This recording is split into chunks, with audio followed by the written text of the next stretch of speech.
नमो Narayan friends. सबसे पहले हम आज की प्रार्थना कर लेंगे। तो आप सभी अपने हाथों को इस प्रकार से रख सकते हैं। आज की प्रार्थना बोलेंगे। ओम श्री नारायणी नमः। अब सौंप दिया सारा जीवन नारायण तुम्हारे चरणों में। अब जीत तुम्हारे चरणों में, अब हार तुम्हारे चरणों में। मैं जग में रहूं तो ऐसे रहूं ज्यों जल में कमल का फूल रहे।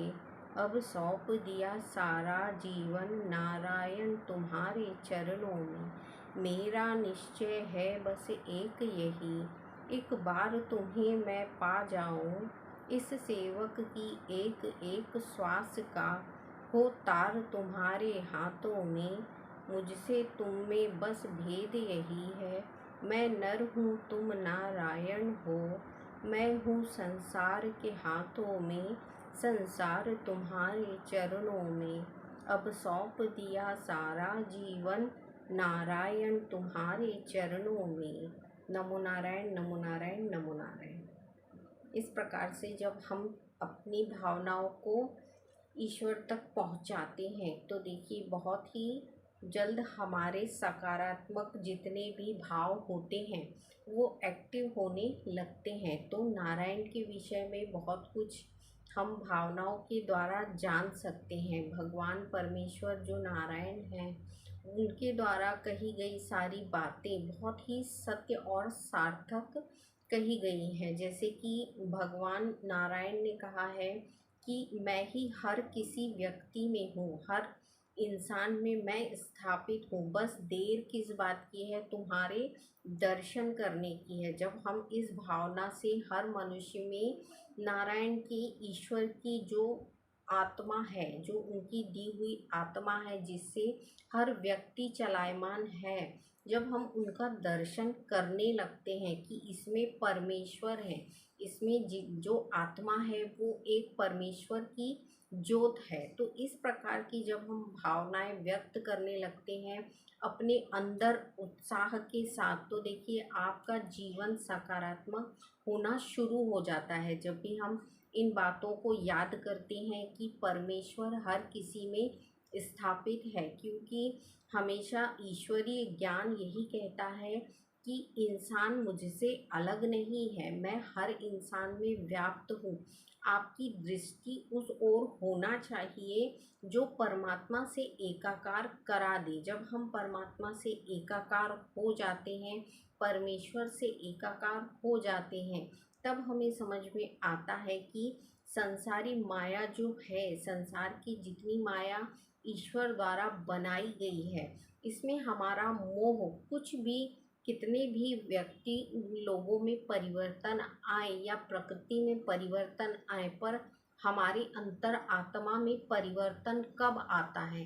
जब हम अंतर आत्मा से अपने परमेश्वर से ज्ञान लेने की कोशिश करते हैं, जब हम उनसे ज्ञान मांगते हैं, अपने अंदर का परिवर्तन मांगते हैं, तब ईश्वर हमें, नारायण हमें अपने ज्ञान को देना शुरू करते हैं। जब भी आप देखेंगे अपने अंदर छोटी छोटी सी जो घटनाएं होती हैं जीवन में, हर किसी घटना से कुछ ना कुछ हमें सीखने को मिलता है कि हम भी इस तरीके से परिवर्तन अपने जीवन में कर सकते हैं।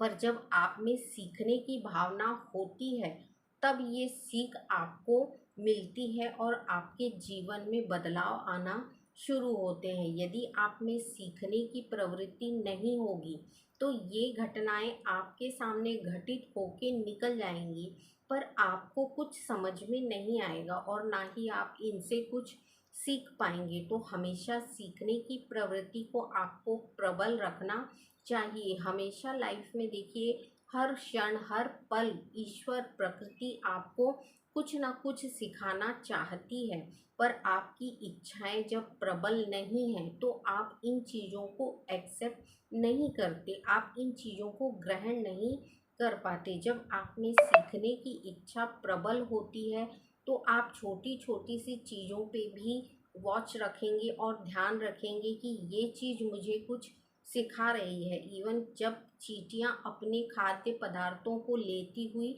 एक लाइन में चलती हैं तो देखिए वो कितना अच्छा और पवित्र उदाहरण देती हैं कि जब वो अपनी खाद्य वस्तुओं को ले जाके एकत्रित करती हैं तो वो उस लाइन को तोड़ती नहीं है। जो एक अपने विचारों से यदि आप सोचें तो कितना यानी पवित्र विचार है कि हमें किस प्रकार से सभ्यता को बना के रखना चाहिए और किस प्रकार से इन छोटी छोटी चीज़ों से कुछ ना कुछ सीखते रहना चाहिए। तो जब वो अपनी एक कतार में जाना शुरू करती हैं तो एक रिस्पेक्ट के साथ एक के पीछे एक ही नंबर वाइज चलती हैं, वो किसी से अलग नहीं होती या अलग दिशा में नहीं जाती, या चींटियाँ इस प्रकार से लड़ती नहीं हैं कि मैं तुम्हारे साथ क्यों चलूँ या मैं तुमसे पीछे क्यों रहूँ, मैं तो तुमसे आगे निकलना चाहती हूँ। पर नियमबद्ध तरीके से आप उनको वॉच करेंगे तो देखिए उनमें कितनी यानी विचारों की समानता होती है कि एक चींटी जब जिस दिशा में जा रही है उसके पीछे ही वो जाती हैं और लाइन को क्रॉस नहीं करती। तो ये छोटी छोटी चीज़ें जो हम देखते हैं, चाहे मनुष्यों में देखें या फिर जीव जंतुओं में देखें या प्रकृति के बदलाव में जब हम देखना शुरू करते हैं तो ये सारी चीज़ें हमें कुछ ना कुछ सिखाने का प्रयास करती हैं। बस हमें सीखने की प्रवृत्ति होना चाहिए। जब भी अपने घर के माहौल को हम देखते हैं कि थोड़ा भी 19-20 होता है तो हमारे दिल दिमाग पे बहुत ज़्यादा टेंशन आता है कि अब इन हालातों को कैसे सुधारा जाए। पर हालात के लिए समय लगता है। जब हालात और कंडीशन कभी 19-20 होते हैं या बिगड़ते हैं तो जिस प्रकार से वो अपना समय लेके आते हैं उसी प्रकार से वो अपना हल निकालते हुए यानी समस्याओं का हल निकलता हुआ उस समय का इंतज़ार करता है जब उसका उचित समय होता है। जब उचित समय आता है तो ये सारी चीज़ें हमारे जो लाइफ है उससे हटने लगती हैं, खुद ब खुद अलग होने लगती हैं। पर मनुष्य प्रवृत्ति क्या होती है, इनकी चिंताओं से घिरे हुए दिमाग और मन को बहुत ही कम लोग हैं जो शांत कर पाते हैं। बहुत ही कम लोग होते हैं जो अपने मन पर काबू रखते हैं, अपने मन में और दिमाग में चल रही सोच पर कंट्रोल रख पाते हैं। यदि आपने इन चीज़ों को करना सीख लिया, छोटी छोटी चीज़ों को वॉच करना और उनसे कुछ सीखना और अपने दिमाग में उन बातों को ध्यान में रखते हुए आप लाइफ करना सीख जाएंगे तो देखिए कितनी भी परेशानियां होंगी या कितनी भी बाधाएं होंगी, इनका समाधान निकालना आपको बहुत ही इजीली आने लगेगा। होता क्या है, हमारा मन और विचार, मन एकाग्र नहीं होता। जब हमारा मन एकाग्र नहीं होता तो किसी भी समस्या का समाधान सही तरीके से निकाल पाना हमारे लिए संभव ही नहीं होता। जब हम अपने शरीर को एकाग्र करते हुए मन पर काबू रखते हैं, मन पर अपना नियंत्रण रखना शुरू करते हैं तो हमारी जो समस्याएं हैं ये हमें खुद ही अपने हल बताना शुरू करती हैं। तो मेरा ऐसा मोटिवेशन रहता है कि टेंशन फ्री रहने के लिए हम ज़्यादा से ज़्यादा क्या कर सकते हैं। उठिए, आप 10 से 15 मिनट ध्यान साधना कीजिए, योग साधना कीजिए, सकारात्मक विचारों को अपने शरीर में भरिए। सुबह उठते से ही प्रकृति के दर्शन करिए और प्रकृति क्या सिखाती है इसको आप वॉच करिए। आप देखेंगे आसमान में जितने भी पक्षी उड़ते हैं ये रोज अपनी क्रियाओं को करते हैं और हर रोज उस चीज को करते हैं जिसको करते हुए वो कभी थकते नहीं हैं। तो ये प्रकृति के ऐसी ऐसी चीज़ें होती हैं जिनसे हम बहुत कुछ सीख सकते हैं। तो सुबह उठ के अपने प्रकृति को निहारिए, प्रकृति से जो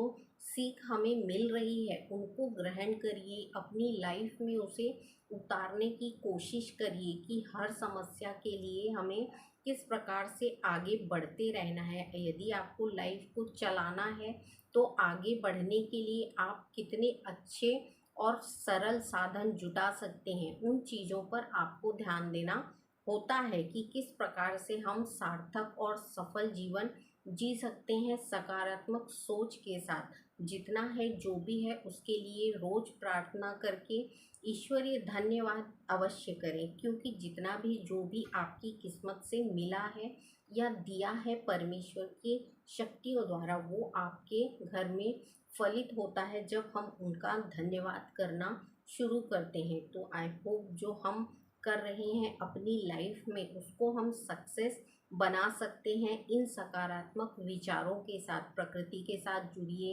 इनके दिए हुए जितने भी नियम हैं इनको फॉलो करिए।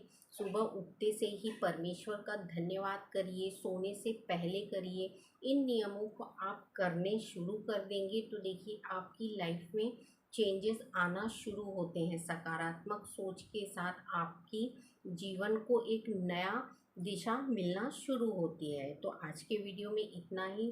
अगले वीडियो में मैं फिर एक नए विचार के साथ आपसे मिलूंगी। तब तक के लिए नमो नारायण।